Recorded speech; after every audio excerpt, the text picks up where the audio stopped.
Good morning, everyone. I know we're a smaller group today for very good reason, because there are so many down at our building working with empty bowls. So I ring this peace bowl this morning in praise of the courage of people who have given their gifts, knowing that they might be misunderstood, rejected, or thrown away. Do just one brave thing today, then run like hell. That is wisdom from Jackie Hurst's email.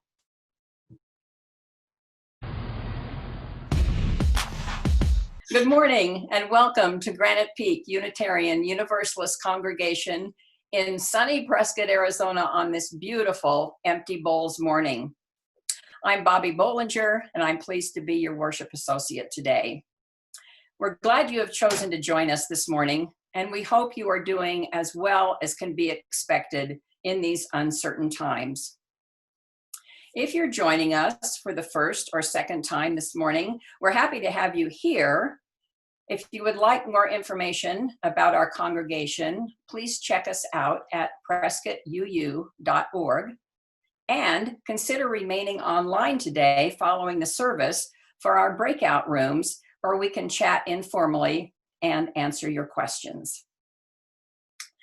We begin our service this morning with Granite Peak's mission statement. We are a compassionate, spiritual community that celebrates diversity, nurtures the personal and spiritual growth of all ages, shares our gifts, promotes justice for all, and serves the world we live in. We have some announcements this morning.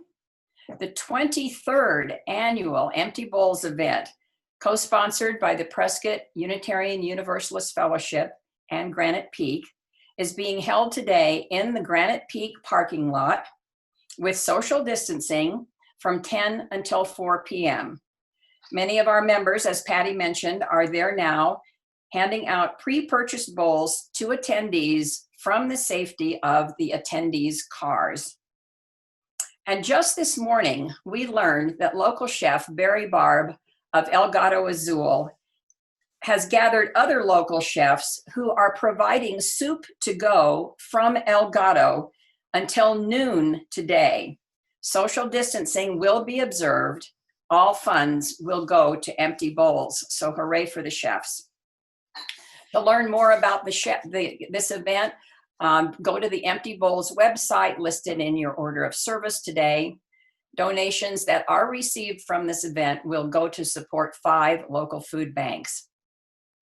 Due to the Empty Bowls, there will be no meeting with the minister today in the parking lot at 3 p.m. Our Children's Faith Development Program this morning will have the older children meeting by Zoom at 11:30, and they will be joined this morning for the first time by the youth from our Flagstaff sister church, Beacon Unitarian Universalist Congregation. The younger children, or the littles, will be helping their parents at Empty Bowls, and if you have any questions, contact Bev Bostrom.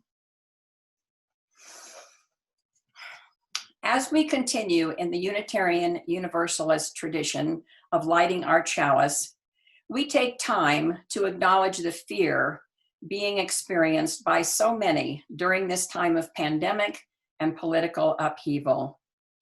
Our fear is often based on the unknown.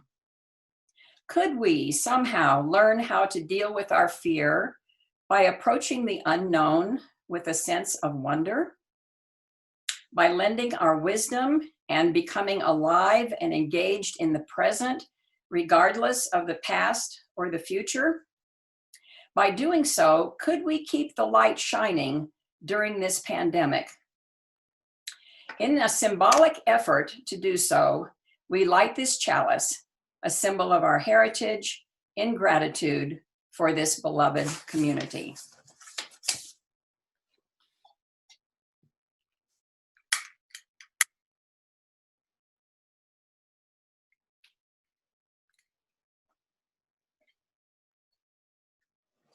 Thank you, Bobby. Thank you for those words. And good morning to all of you. You all give me courage. I can see not all of your faces all at once, but I see a few of you enjoying your breakfasts. And all around us in this community is the unstoppable energy of empty bowls.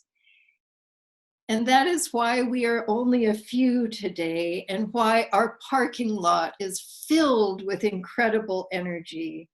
And we add to that energy of empty bowls the energy that you would see if you were there, of the trees that are reaching to the sky, and inside the buildings, beloved spaces that are being spiffed up and filled with energy and waiting for us. And beyond us, as Bobby told us, Barry Barbie of Gato Azul is showing incredible hospitality and generosity by offering to serve soup, and also getting 13 or so, no, 10, it doesn't matter, a few other chefs to be on board with him. Last week we gathered remembering assault rifles on the plaza.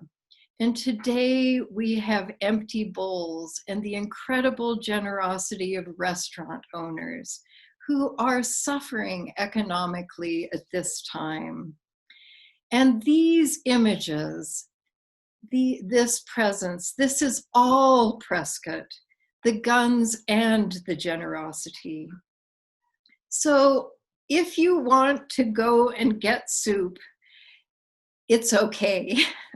You can watch this later, but I do hope some of you stay. For these are times to strengthen our connections with the goodness of this place. There is much goodness and energy, and holding that goodness and energy all together, let us sing, Gathered Here.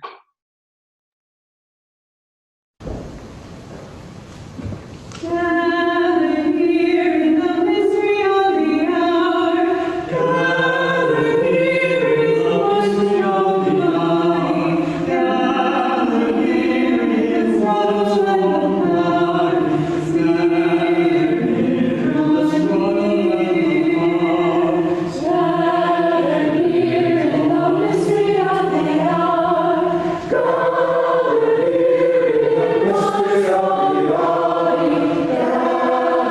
here in the mystery of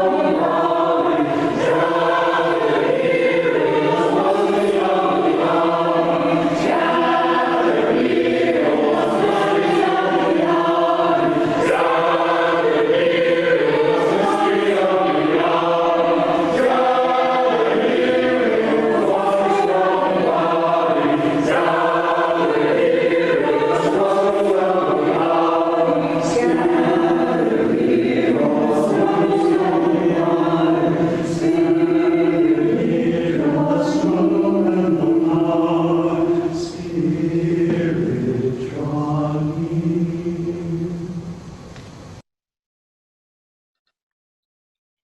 As Spirit draws near, let us all say our covenant together.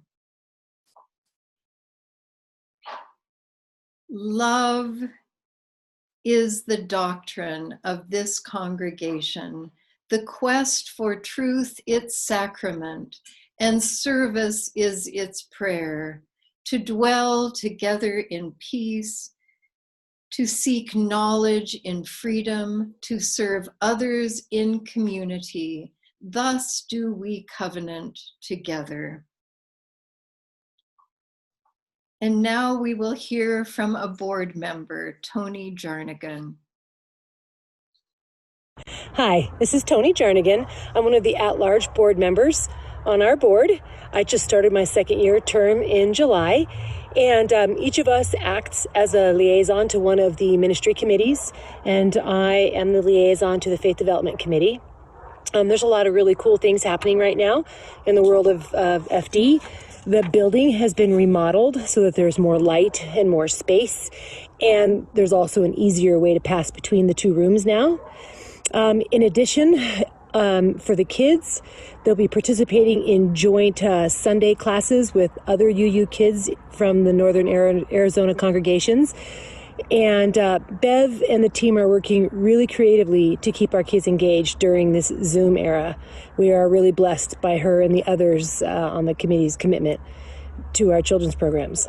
And finally, I wanted to say a word about Camp de Benneville Pines. It's our Seeds of Support recipient this month, and they haven't been able to have anybody there at camp since, I believe, March. And so they have zero revenue stream. So they're relying on donations from all of us and the congregations. So I just wanted to let you know what an amazing place it is. It has programming for both kids and adults. I've been on staff there many, many years in a row. My girls have grown up there. They have amazing friendships they've developed and kept from those camps, and I don't want to see it go away. So I'm hoping that you, if you have the ability, will give generously to Camp de Benneville so we can keep it going for all of us. It's a really valuable UU safe place for all of us. Thank you.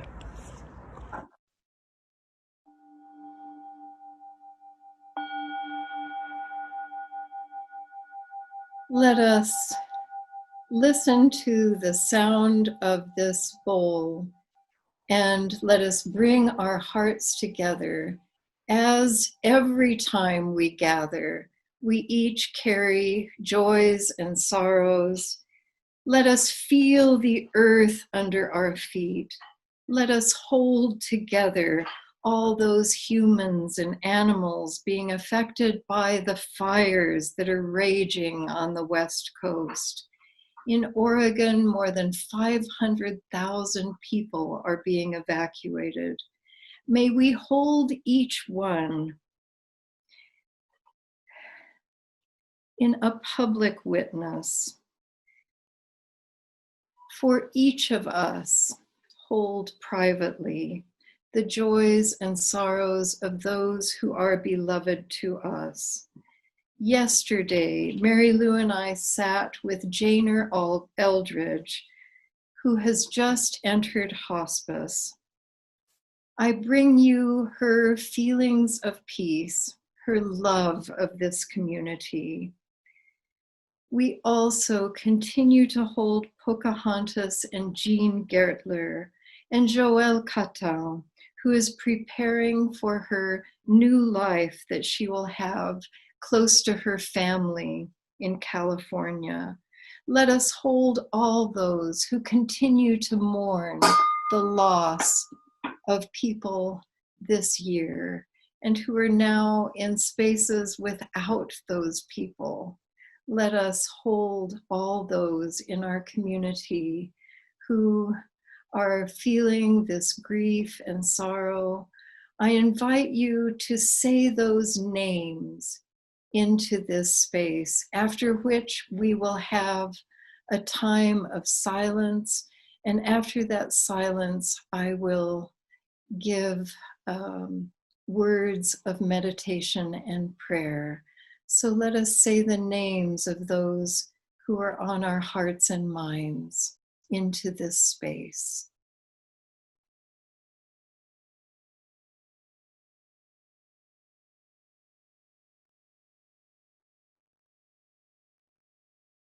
Scott and Anna.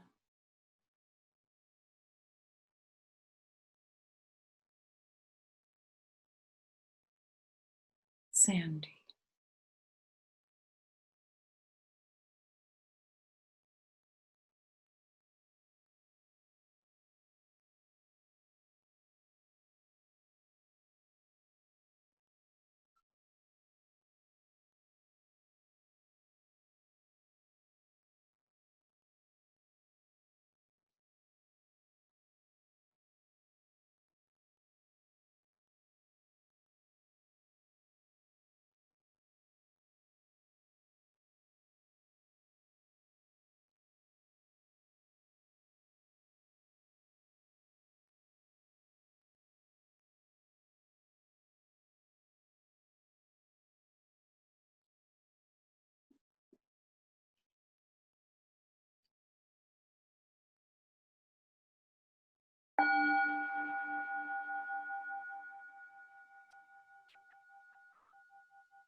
Please join me in a spirit of prayer and meditation.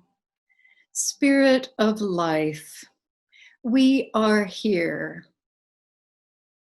We have shown up in this place.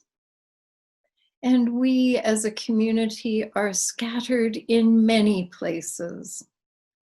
We are living out our mission, our principles in raising funds for people who need food. We ask to feel the connections we have with each other, with this community living around us, and in ever greater, wider circles with the people of the West Coast who are fleeing fires, of people who have lost everything, of people separated from their loved ones because of this pandemic, of all those who are mourning the loss of loved ones. Let us hold those who are feeling the effects of racism in this town. Let us hold them. Let us hold us with them. Let us make them part of the we that is Granite Peak. Let us feel the hurt. And in ever widening circles, let us hold the movement of Black Lives Matter, the movement to hold people of color with the same value that Euro-Americans have felt and feel at this time. Let us open our minds to greater understanding. Let us study and learn. Let us feel this earth beneath our feet that has held us for so long, and let us do what we can to halt the effects of climate change that we are now seeing around us. May we be vulnerable enough to share our gifts with one another and with the world. May we share what is in our hearts. May we share our truths.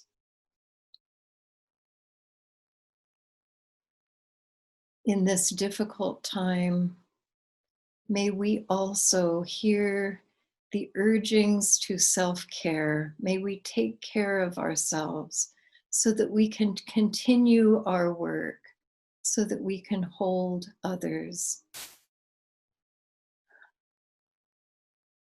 Amen, and may it be so. And please join me now in our words, walking with you.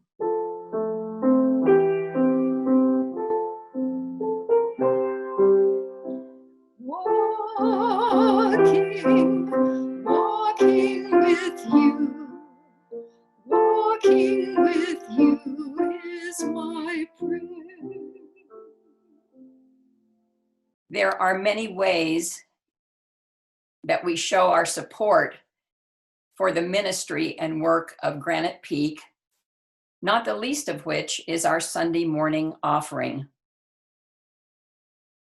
Your generosity allows us to support our congregation's activities and our involvement in the wider community.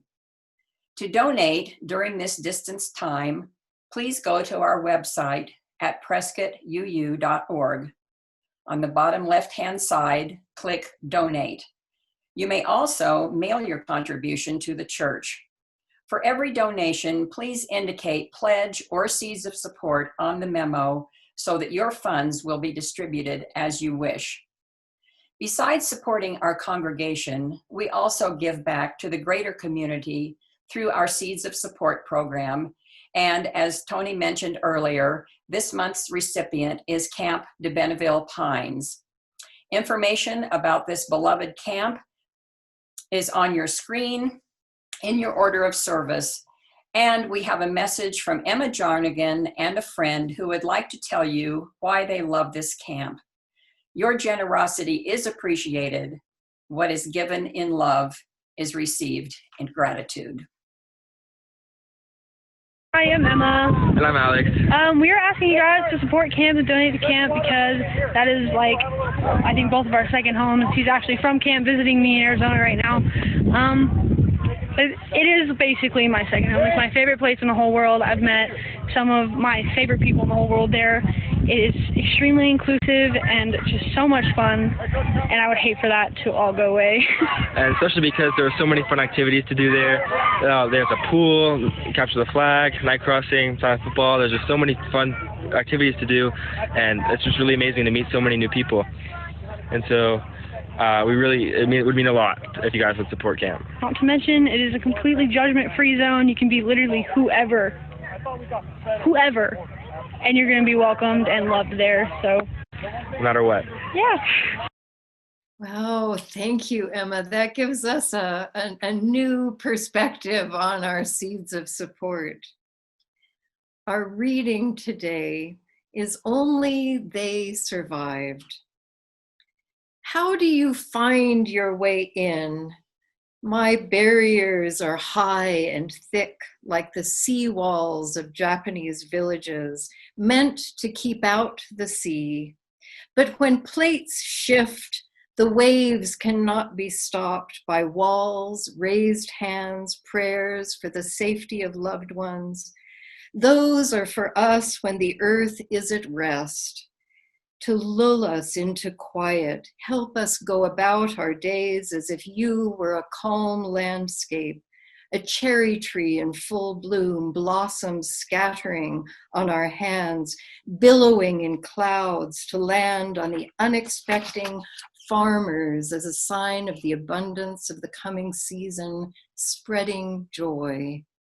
Rivers become thoroughfares of debris and bodies stuck in time like Pompeii, arms raised against the wall of water, hoping, then pulled along with roofs of temples, trucks, and moored boats.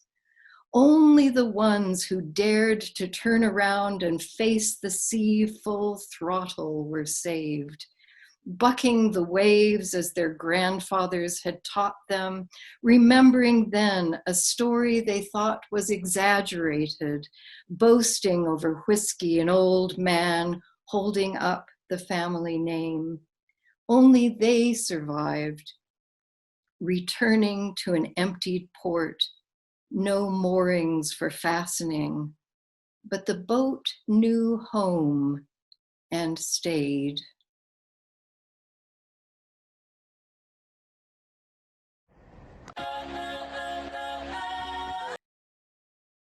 In Matthew 7:6 of the Greek scriptures, we find these words of advice. Do not give dogs what is holy. Do not throw your pearls before swine. If you do, they may trample them under their feet, and then turn and tear you to pieces. This story made a big impression on me as a child. These were cautionary words repeated in my family, but only the second part about not throwing the pearls before swine. I didn't hear the other part about the pearls not only trampling, but that but those pigs might turn and then tear me to pieces. I also, reading this scripture a few days ago, I didn't remember the part about not giving dogs what was holy. And that part doesn't ring true for me at all. I think sometimes we give dogs our best selves. It is the pesky humans that seem like the more dangerous recipients of what we value. Pearls are a symbol of something of great value. For an artist, It is easy to translate this symbol into one's own artwork. And it is hard to share artwork. People, early teachers, have said, can say mean things, discouraging things, or they can say absolutely nothing. They can turn away with a look of disgust. I wonder if you have ever visited a great museum when it was opening. Often tour groups are waiting at the entrance to make their sweep through the galleries. At the Louvre, they make a beeline for the Mona Lisa of Leonardo da Vinci. Crowds stand in front of it in awe, certain that they are standing in front of a great work of art. And that is how they see it, how they turn all of the emotions they might feel in that crowd to feelings of awe. I don't believe, although it is possible, but I don't believe that anyone is thinking, I wonder if this is really a great painting. It's possible, but I think it's more likely that they immediately feel the value of this work of art. A few years ago, I decided not to look for the artist's name or explanation of the artwork that is often at the side of a painting until I had spent some time looking at the painting and breathing that painting in. I felt tired of the people who seemed to be rushing about the galleries looking for a painting by Van Gogh. And they would see one that looked like it might be Van Gogh, but then they'd look and they'd see it wasn't him, so they would race to find a different painting. They kept looking for something that was proven, that had been proven to be full of value. But with my new practice, I have found new painters to value in this way. When Mary Lou and I spent the year in the DC area and our home was only a 12-minute drive from the National Gallery, we went to the museums at least twice a week, visiting different galleries. And we both discovered artists that were new to us, that had been sitting by artists who had become more famous. Art lovers are so easily swayed, I think, so fickle. They're a little more like lemmings, I think, than swine. You know, I feel annoyed, I must admit, by the adoration of Vincent van Gogh now. And I love him. When I was 19, I went on a night train by myself to Amsterdam just to see his paintings. But I'm annoyed by the adoration of hordes of people because when he was alive and taking such chances with his expression, nobody would buy his paintings except his brother Theo. Thank heavens his sister-in-law valued his work and kept showing it, or he may have disappeared. I wonder if he felt he was casting his pearls before swine. I believe it is good practice for us to take a chance in valuing artwork that isn't famous yet. We have that chance in Prescott because many of the galleries show artwork of living artists whose names we do not know. And now I want to expand the idea of what might have value. Let's keep the art world in there, but let us also enter the realm of ideas or new recipes, thoughts we might have. I wonder if you have ever had something to give in any of those areas, but you felt that no one would understand. Did you stand there thinking about sharing whatever it was, a song, a story, an idea, and you kept silent? Perhaps you even thought, they don't deserve my contribution, which is a variation on don't cast your pearls before swine. Did you think, they won't understand what I have to say? When Mary Lou and I were in our 30s, living in Japan, with lots of voices from our childhood that were discouraging, and then a lot of new voices that were discouraging, we needed courage to perform and do the many things that we did. At one point, we performed a play that I wrote on no stages throughout Japan. And we needed courage for that work. We wondered what people were thinking out there. And often when I saw an audience, I imagined the congregations of my childhood, the congregations with whom I no longer had a good relationship. So we rewrote. In fact, I was imagining a group of swine, if we must say so.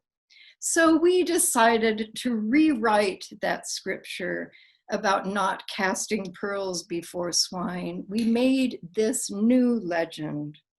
Once upon a time, in a land far away from here, there lived a young person who had lots of ideas and things to share, but it didn't seem like anyone understood or cared. But she couldn't help herself from sharing.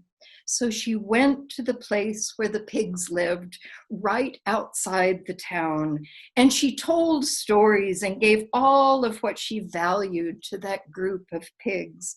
She went there often, and at first, most of the pigs had no idea what was going on. But gradually, they found the pearls and ways to use them. Necklaces were fashioned, and they danced.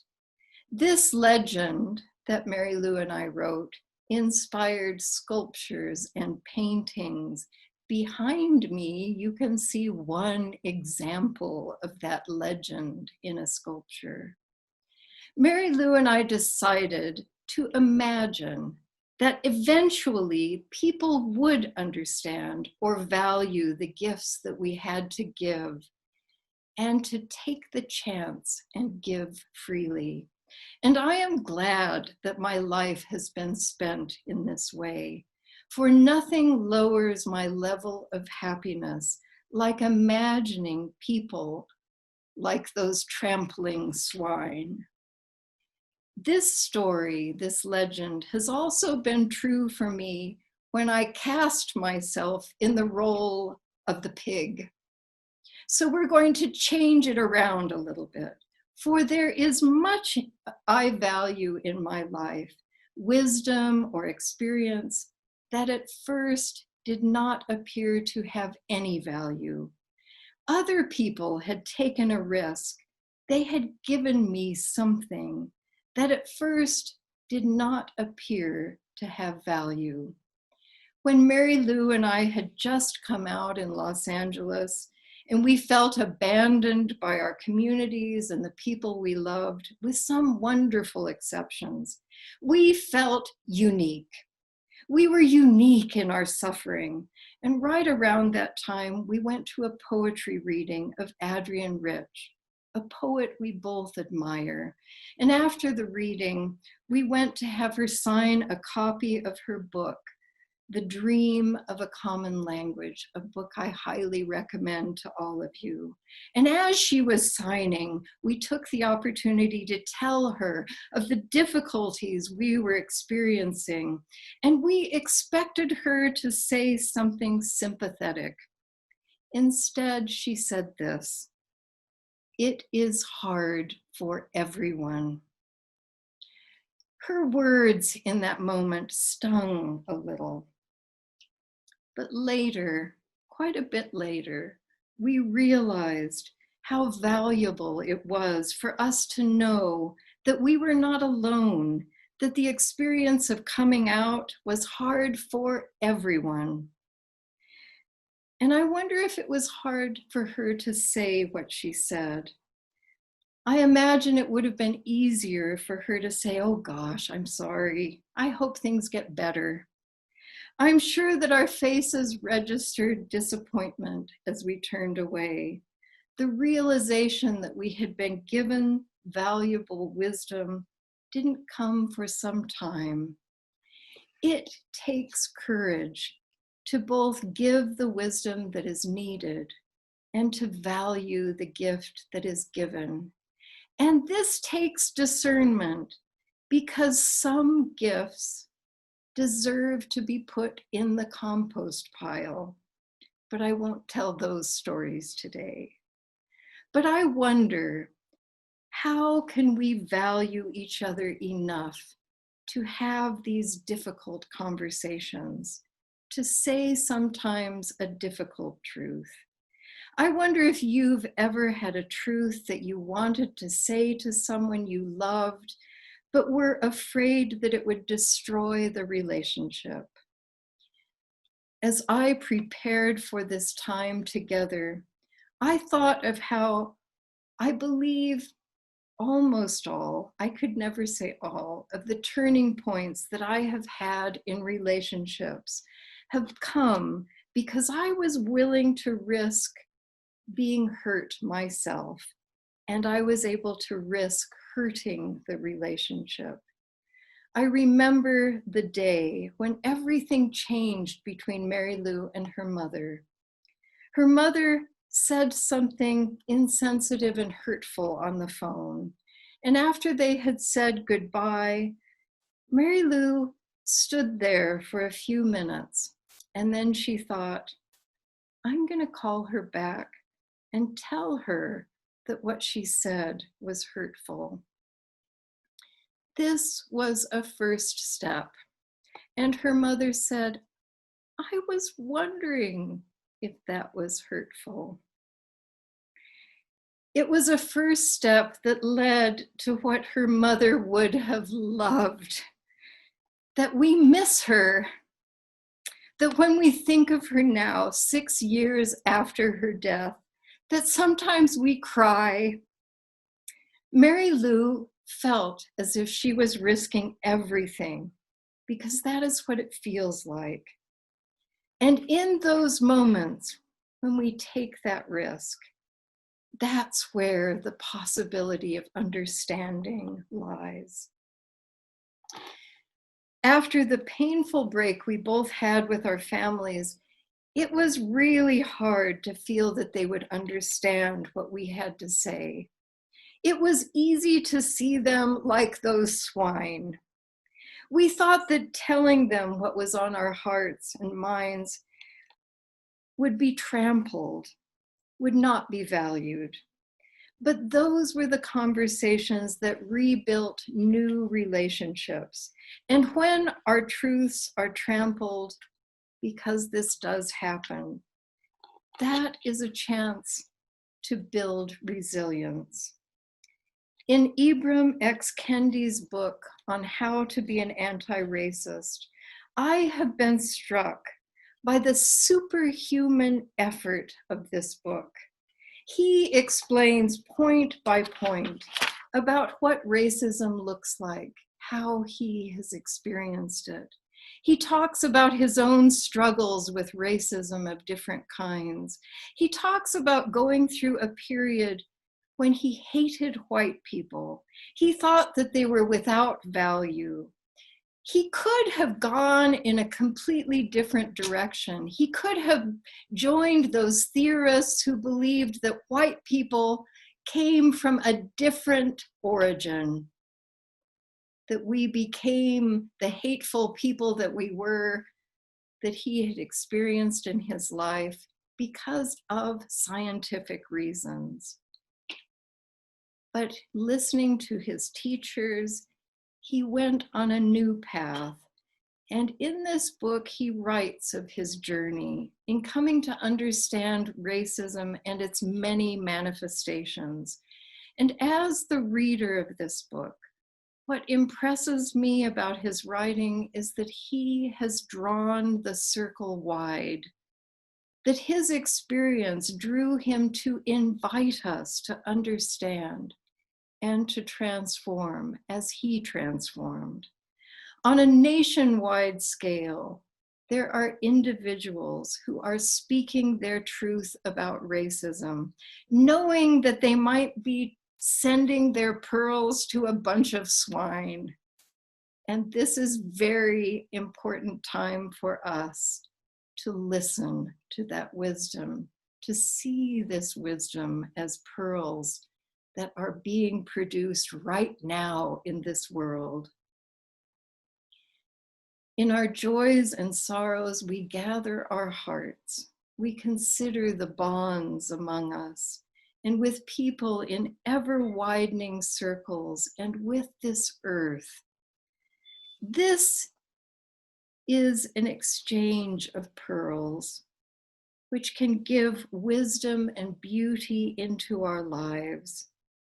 And this wisdom is often inspired out of the silence. Out of this silence we can experience as individuals and together.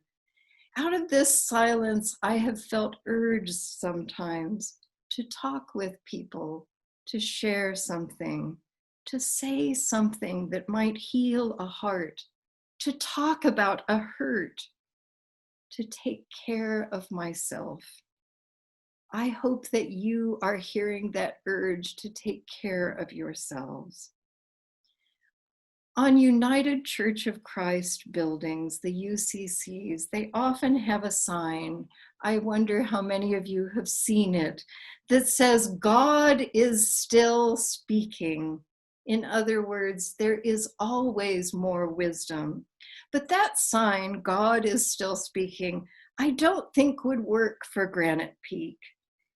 As Unitarian Universalists, we hold a variety of beliefs.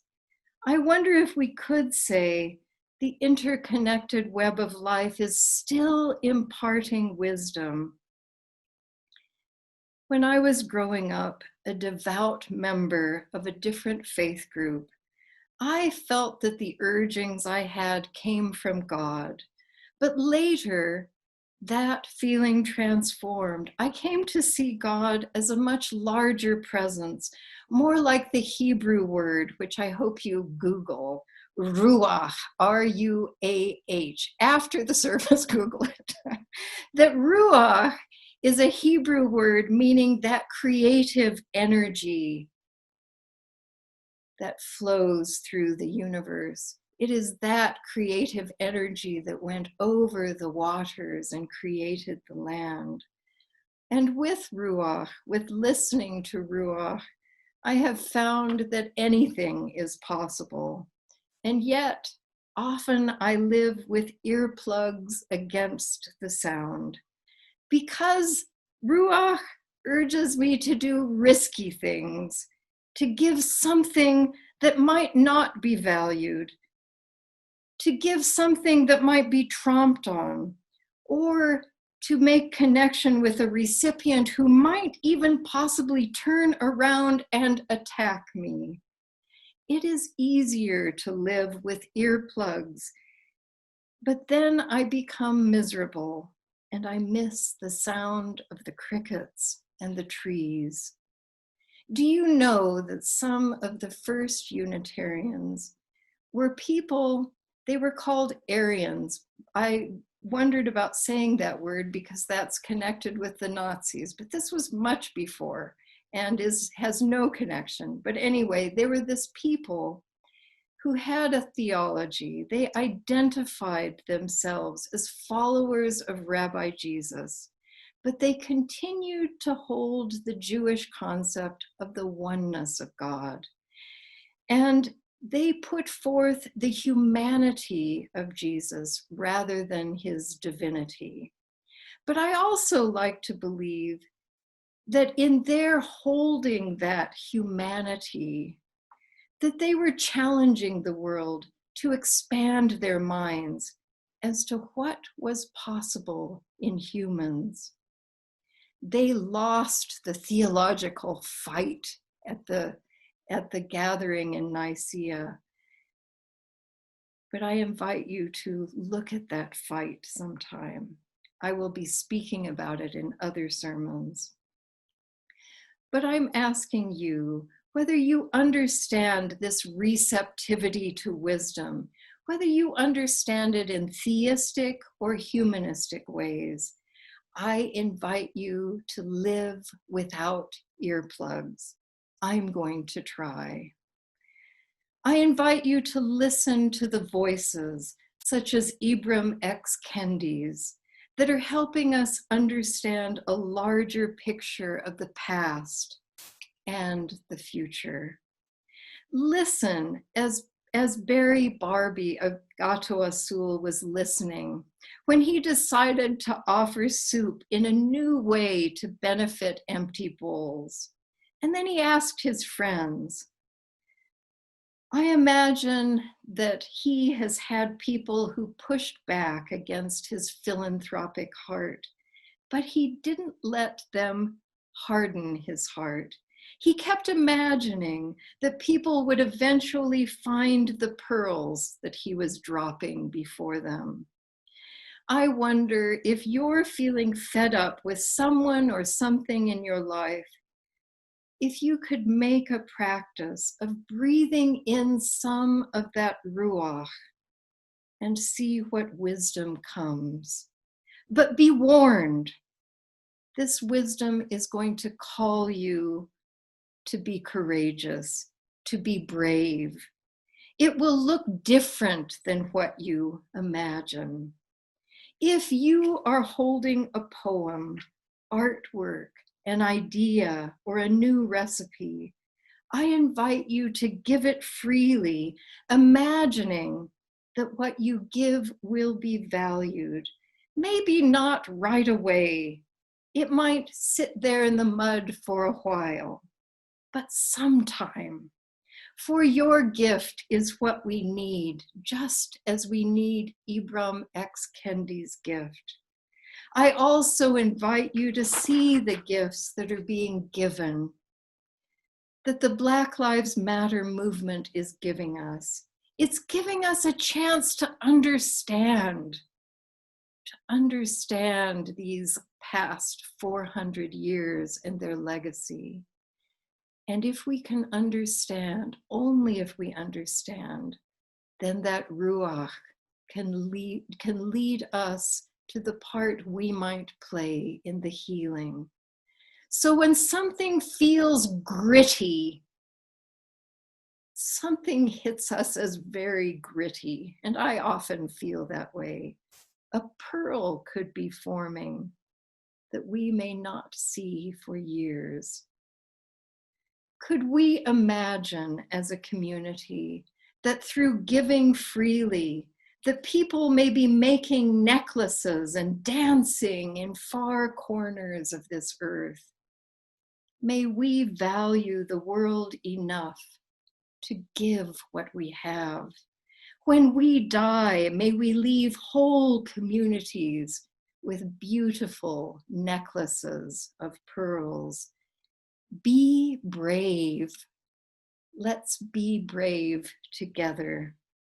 May it be so. Amen. And let us sing what I wish we could sing together. My life flows on in endless song.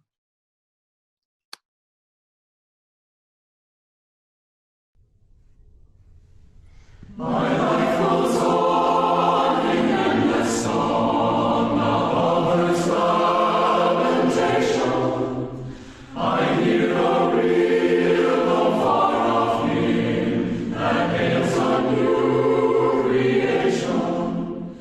Through all the tumult and the strife, I hear the music ringing. It sounds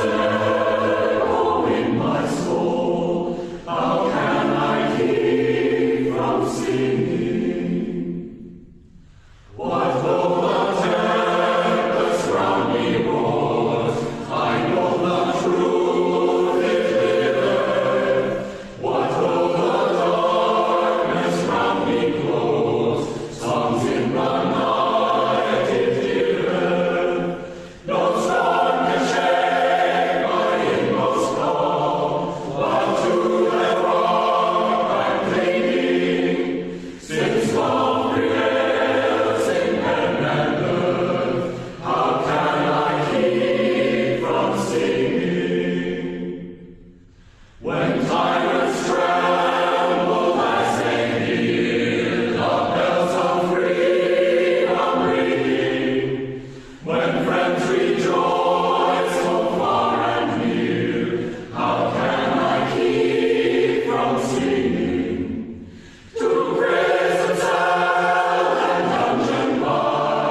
May we continue singing, and may we create with all of our gifts a holy place where these words of Rachel Naomi Remen can be true.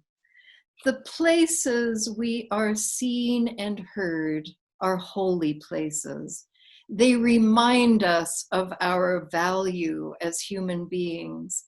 They give us the strength to go on. Eventually, they may even help us transform pain into wisdom. They may help us turn those pearls into necklaces. May we give freely what is in our hearts. And then this song, I invite you to sing together. We are the ones. We are the ones, we are the ones, we've been waiting.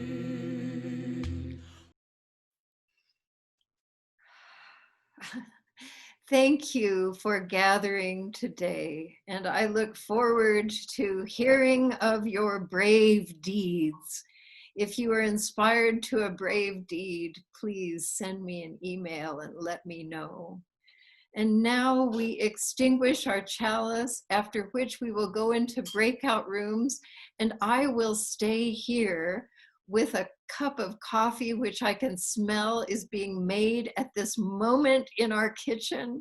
And I'd love any of you who are visitors and have questions, or any of you who would just simply like to talk. I will stay on in the main room. So let us say our extinguishing the chalice words. We extinguish this flame, but not the light of truth, the warmth of commitment. Oh wait, warmth of community, or the fire of commitment. These we carry in our hearts until we are together again. And may we be brave with our gifts.